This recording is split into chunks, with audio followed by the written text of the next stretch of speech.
Kedysi, pred veľa rokmi, žil jeden sedliačik. Čo mal kúsok poľa, to pooral a zasial ešte zavidna a na noc zašiel do lesa svoje 2 volky popásať. No, tasa moje tasa. Aspoň vy sa nakrmte. Veru, ostatok zbožia som už vysial. Zima sa hlási. A ja deťom a žene nebudem mať čo dať jesť.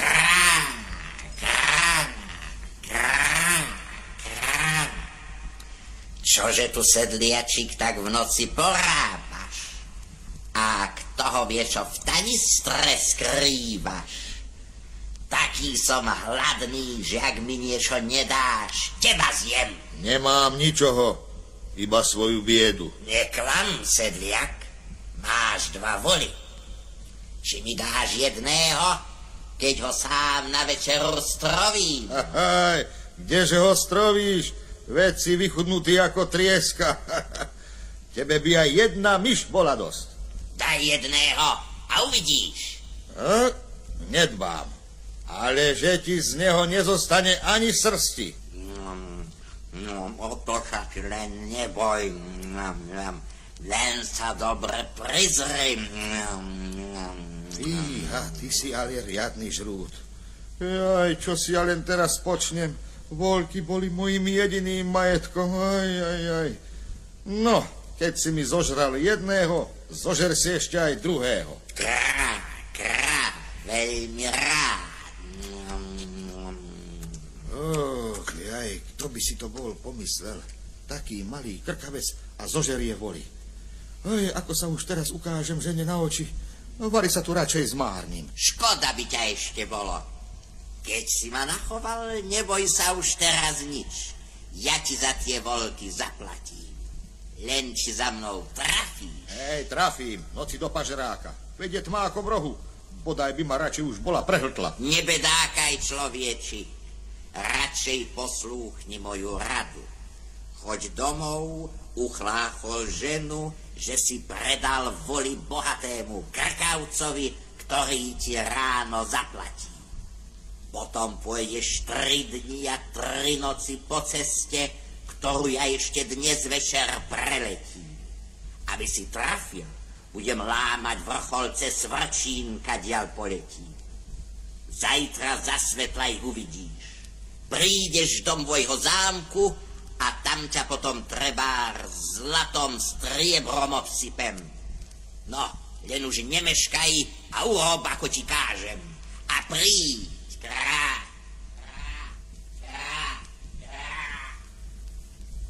Sedliačik poslúchol krkavcovú radu a druhého rána sa vybral na cestu. Šiel, pozeral znaky na svrčinách a z času na čas osúchou z tanistry zajedal.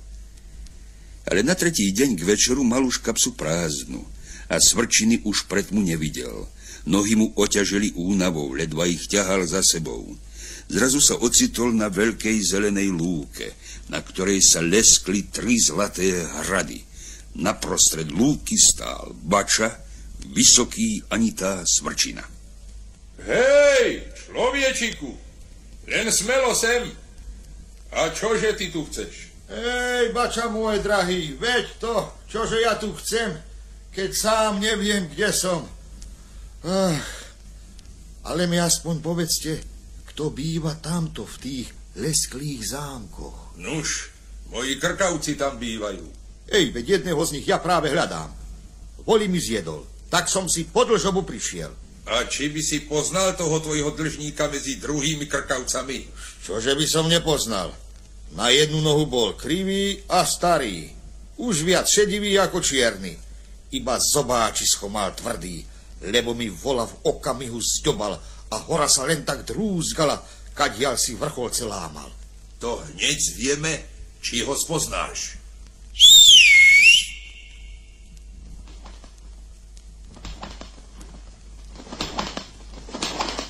Tu ich máš. A či ste všetci tu? Všetci.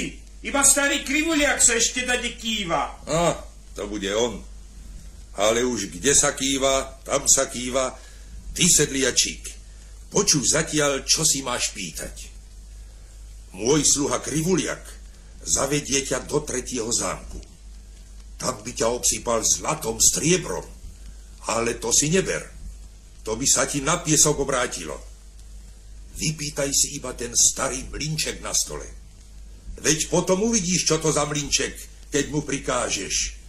Mlynček, zvrtni sa, stôl vyťahni sa, obrus prestri sa. Daj, čo máš jesť a piť. Ľaľavo, veď už je tu. Kde si sa, sluha môj, túlal? Hľadal som tohto človeka, aby v hore nezablúdil. Teda ty si ho o voli pripravil. Choď do zámku a daj mu hneď, čo si zapýta.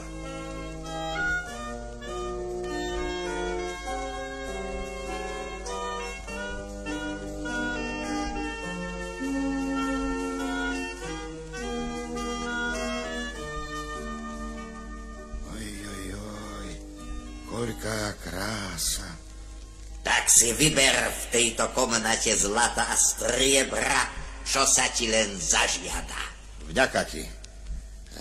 Ja by som radšej ten starý mlynček, čo uprostred stola stojí. Ej, na čo ti to bude? Nevieš s tým zaobchodiť? Neviem, ale inšie nechcem. Nož, nech je teda po tvojom. Na a ber!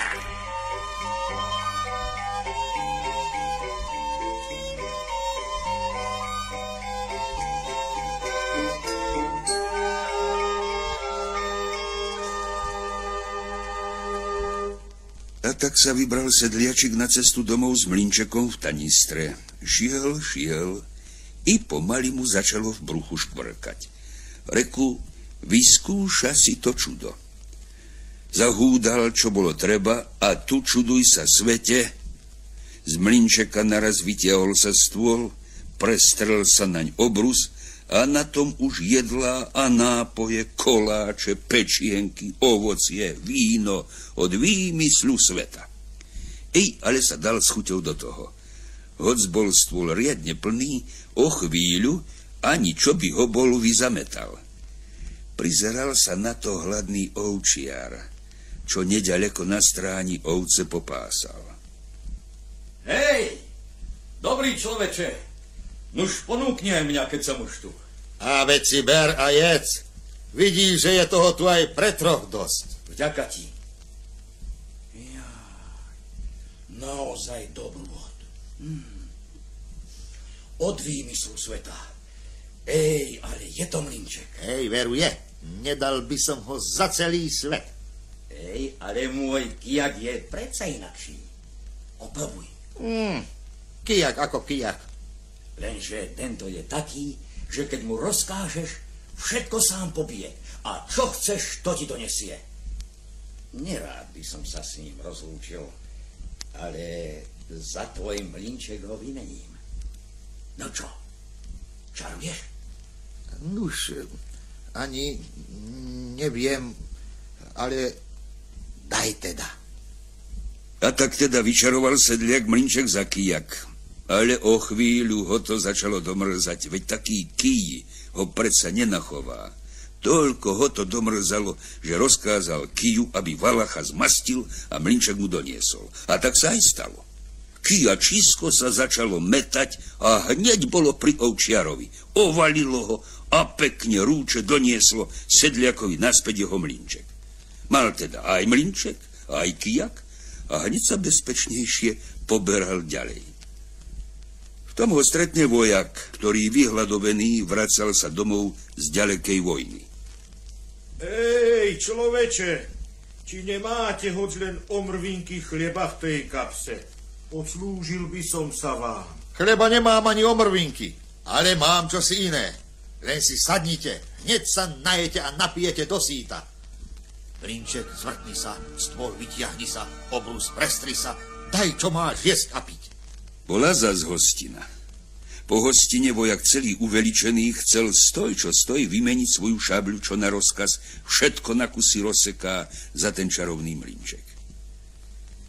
Sedliak zase vymenil. A ešte sa s vojakom ani riadne nerozlúčil a už naň ho poslal šabľu i kijak. a tak získal svoj mlynček nazad. I vybral sa ďalej. Po dobrej chvíli stretne delostrelca, ktorý ho prosí o kúsok chleba. Hneď teda bola nová hostina. Strelec ďakoval za hostinu a napokon vymenil svoj trojrohý klobúk, z ktorého sa na povele hneď zaiskrí a strely sypú ani zo 24 diel, za mlynček. Ale sedliaka aj táto výmena domrzela. Hneď poslal za strelcom kijak a šabľu a tie mu mlynček doniesli nazad. Ide si ešte ďalej a stretne akúsi bielu osobu. Vyzerala ako dáka vojačka a veru sa aj vracala z tábora, kde predtým tuhá bitka sa odohrala. I tá ho prosila čo len o kúsok chleba. Hneď mlynček mlel a biela osôbka mala od čoho oblizovať si prsty. Keď bola síta, začala sa chváliť, že v tej vojne, z ktorej prichodí, zahynul iba ten, na koho ona svojou bielou šatkou zakývala. Ale komu oči utrela, každý hneď ožil. Z reči do reči, z jednačky do jednačky, vyčaroval mlynček za tú bielu šatku. No po chvíli ký a šablica mali zase robotu a doniesli mu mlynček. Už vychodil von z hory a zazrel svoju dedinu. V tom ho začalo pri srdci pýchať, že aký je on planý človek. Keď toľkým veci pobral a životy vyhasol. I poslal šatôčku do hory, aby tým pobitým poutierala oči. O krátky čas sa šatôčka vrátila a doniesla mu krv a slzy na znamenie, že všetkých vzkriesila, ktorých tam ký aj šabľa boli usmrtili. A tak sa sedliak s dobrým pocitom vrátil do rodnej chyže.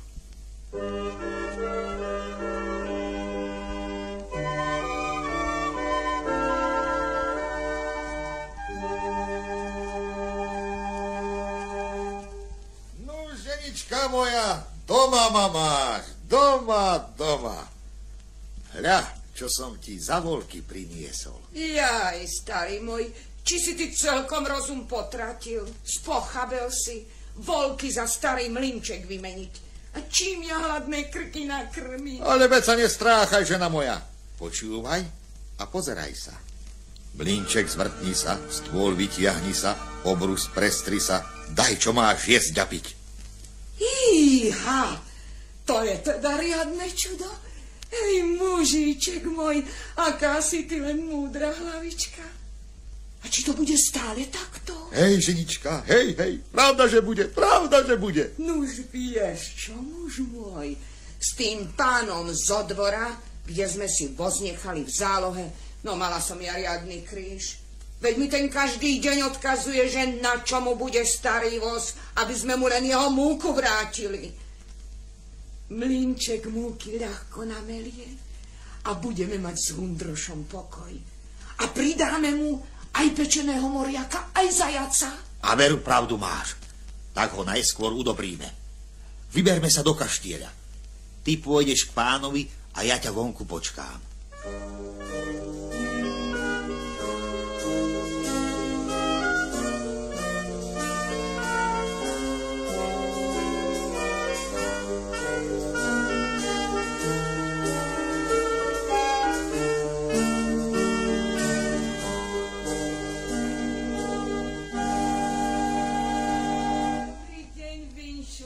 Veľkomožný pane, veľa zdravia i radosti.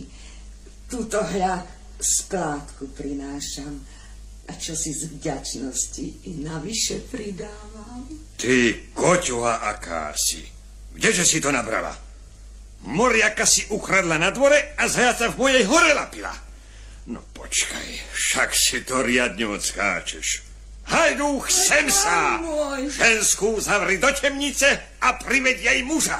Rozkaz, pán môj. Ale pán môj, vari ma len vďaky nedáte do temnice, veď som sa vám iba zavďačiť chcela. Netreba, hýbaj. Ale pán môj... A toho vtáčika hneď privediem.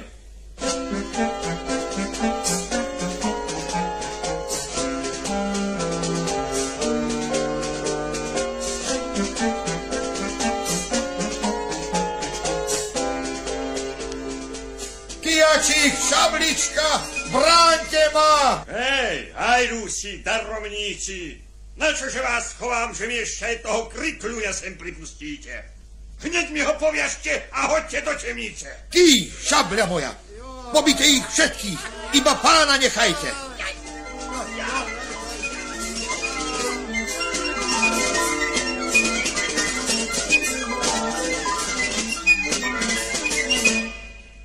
No, veríš už teraz, že ja mám teba v moci a nie ty mňa? Verím. Ale čo si ja počnem už teraz bez čelade, keď si ju pobil? Nebude mi mať kto robiť. Tu ja od hladu zahyniem. Zahynieš, nezahynieš, ako príde. Ale aby som ťa presvedčil, že som nič z tvojho nevzal, ešte teba aj s čeľaďou vychovám. Povolá vás všetkých o hodinu na obed. Ale... Neboj sa. Títo všetci ožijú a z tejto hostiny pôjdu ešte na inakšiu hostinu, len čo moju ženu z temnice vypustíš. Hej, zaraz ju prepustím.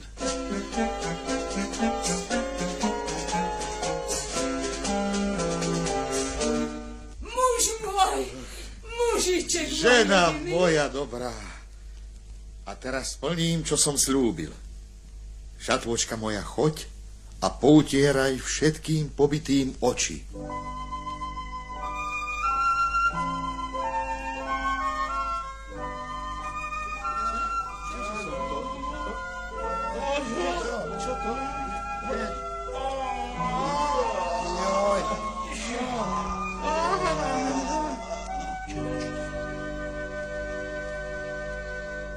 Len čo čeľaď bola zase na nohách, rozkázal uveličený pán naložiť sedliakov voz plný jedlom. Ale sedliačik neprijal nič. I pozval všetkých na obed do svojej chyže.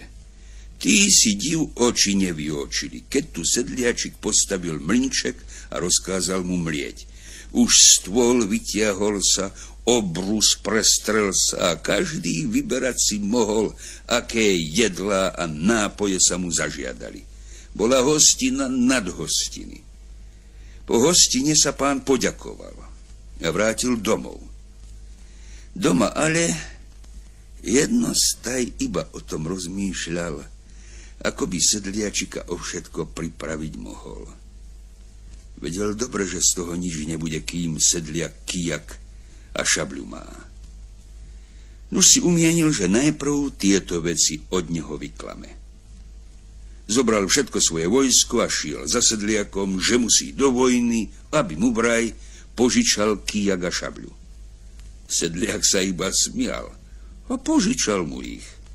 Pán nevedel, ako má rozkazovať kijaku a šabli. Ale len čo ich mal pri sebe, žiadal od sedliaka aj mlynček. Ale či to naozaj, môj pane? Naozaj. No, keď naozaj, nechže bude naozaj. Ale nie mne, ale vám. Trojrohý klobúk môj, páľ! Joj, priateľko zlatý, odpusť mi moju vinu. Zľutuj sa nado mnou, odpusť. Budem ti oddane slúžiť. No, veď taká podvodná baba, ako si ty, iné ani nemôže. Zmiluj sa, priateľko, zmiluj sa. Ale aby si vedel, že i statoční ľudia sú na svete. Šatvočka moja milá, vzkries všetkých pobitých.